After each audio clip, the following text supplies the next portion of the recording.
It was the end of another busy day when Thomas arrived back at Knapford Station. Sir Topham Hatt was waiting for him. Ha, Thomas! I've just had some news. There's to be an inspection of Soldors Railway tomorrow, and the inspection team will want to look at everything. Oh, sir, if we're to be inspected, we'll need cleaning. Indeed, my passengers have left all kinds of things behind. Again. Mine too. Look. Well then, we'd better take them to lost property. Let's see what we have here. Thomas the Train Engine was one of my favorite shows growing up, and it was talking about lost property because we have a property or two properties that we still need to cover about triangles. So today we're going to use properties of similar triangles to find segment lengths and then apply proportionality and triangle and the triangle angle bisector theorem. All right, so a little bit of review with transversals. What do we know about this figure here? Well, we know that vertical angles are congruent, linear pair angles are supplementary, same side interior angles are supplementary, same side exterior angles are supplementary, alternate interior angles are congruent, alternate exterior angles are congruent, as well as corresponding angles are congruent. So what do we know about this? We know that angle AEF, this angle, and angle ABC are congruent. Whoops, I don't even have my tablet connected. Right, they are congruent because, whoops, hello, oh, there we go. They are congruent because they are corresponding angles. We know that angle AFE is congruent to angle ACB because these are corresponding angles. So, what do we know about these two triangles? Those two triangles. We know that they are similar by angle-angle. We know that these are similar by angle-angle. Since these two angles are congruent and these two angles are congruent, we know that these two triangles are similar by angle-angle similarity. That brings us to our first theorem. So if we have a line parallel to a side of a triangle and it intersects the other two sides, then it divides those sides proportionally. So here we have this line is parallel to one side of the triangle and it intersects the other two sides. Therefore, we know that this line intersects these two sides proportionally. So we can say that AE over EB is equal to AF over AC. Over FC. AE over EB is equal to AF over FC. We could also say that AE over AB is equal to AF over AC using the similar triangles theorem, but we can also state this, that the small parts are proportional to each other. Remember, this is given that these two lines are parallel. All right, so let's look at an example. Let's find the length of US. So since these two lines are parallel, we know that these sides are proportional. So we can say US over 14 equals 4 over 10. US over 14 equals 4 over 10. So we can then cross multiply and we get 10 US equals 56, 14 times 4. Divide by 10 on both sides and we get the length of US is 5.6 or 5 3/5. So it's another proportion that we are setting up. Part over part equals corresponding part over corresponding part. Now, the converse of the triangle proportionality theorem is that if we know that there's a line that divides two sides of a triangle proportionally, then it is parallel to the third side.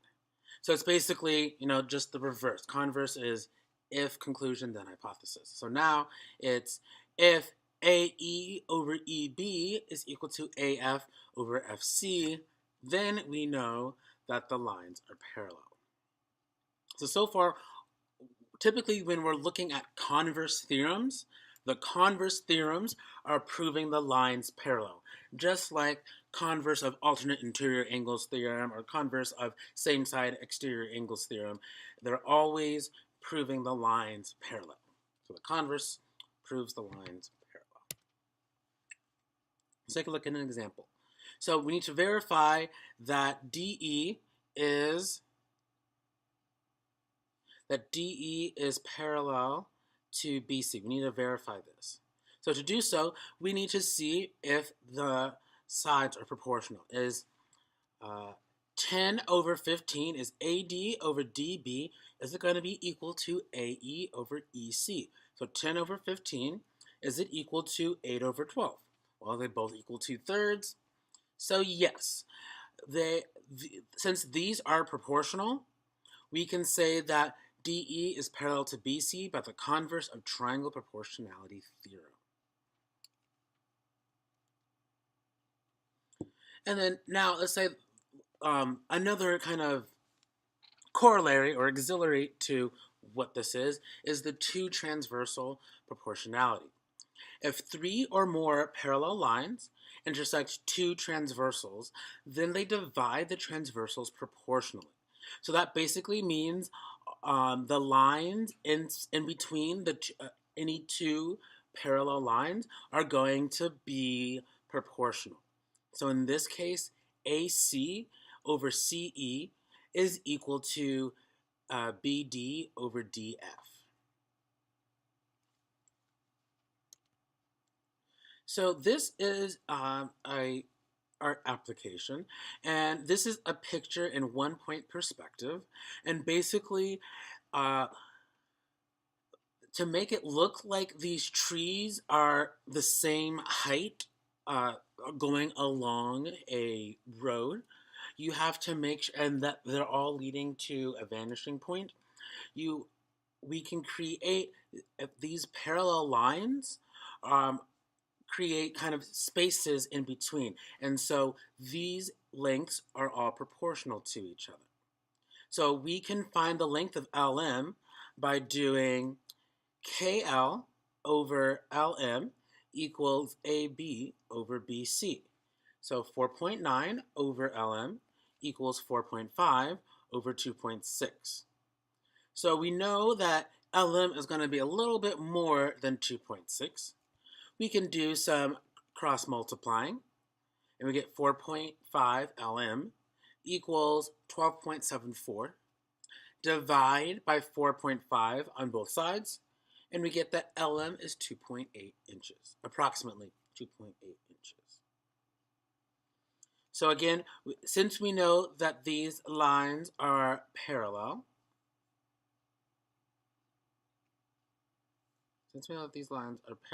boom, boom, boom, boom, we know that these distances are all proportional.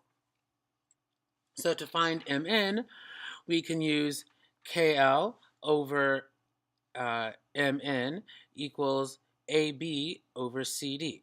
KL over MN equals AB over CD. Now it's better to use KL and AB because we know these lengths are exact. We don't want to really use LM over BC because LM's length is approximate. It's close, but it's still approximate. So we get 4.9 over MN equals 4.5 over 4.1. So 4.5 MN equals 20.09. Divide by 4.5 on both sides, and we get that MN is approximately 4.5 inches. So these measurements can help make your artwork look more realistic and not out of proportion. And finally, we have our last theorem with triangles, triangle similarity, and that is the triangle angle bisector theorem. So an angle bisector, so remember an angle bisector is a segment that bisects an angle. Remember, bisects making two congruent parts. Bi, two, sect, section. So it has two sections or two congruent angles. So an angle bisector of a triangle divides the opposite side into two segments whose lengths are proportional to the lengths of the other two sides. So you're probably saying, what the heck? There's proportionality and blah other side proportionality, all this crazy stuff. Yeah, I feel you. Okay, so when we see an angle bisector, we know that BD over DC equals AB over AC. So the basically the parts of the opposite side of the angle bisector are equal to the other sides of the triangle. And we have to make sure that see how the left side of the triangle is in the numerator and the right side of the triangle is in the denominator. So we need to make sure that they stay in the same numerator denominator area. In essence, there are proofs for this, but you're basically going to memorize this theorem along with the other three. All right, so let's use the triangle angle bisector theorem to find the lengths of PS and SR. So since we know that QS is an angle bisector because we have these two congruent marks, we know that the left side is proportional to the right side. So we can say x minus 2 over x plus 5 equals 32 over 40. X minus 2 over x plus 5 equals 32 over 40. We can cross multiply, so we get 40 times x minus 2 equals 32 times the quantity of x plus 5. We will distribute the 40 and distribute the 32 to get 40x minus 80 equals 32x plus 160. And then we solve for x. We can add 80 and subtract 32x on both sides to get 8x equals 240. And then divide by 8 and we get x equals 30. So therefore, PS equals 28 because 30 minus 2 is 28, and SR equals 35 because 30 plus 5 is 35. So in review, we did x minus 2 over x plus 5 equals 32 over 40 because we have an angle bisector here. I think I can. I think I can. I think I can. Now she ran steadily up the track. I think I can. I think I can. I think I can. I think I can. I think I can. I think I can. I think I can. At last she reached the top of the mountain. And then she popped out joyously. I thought I could. And with that, go on to the online quiz, and I'll see you in a little bit.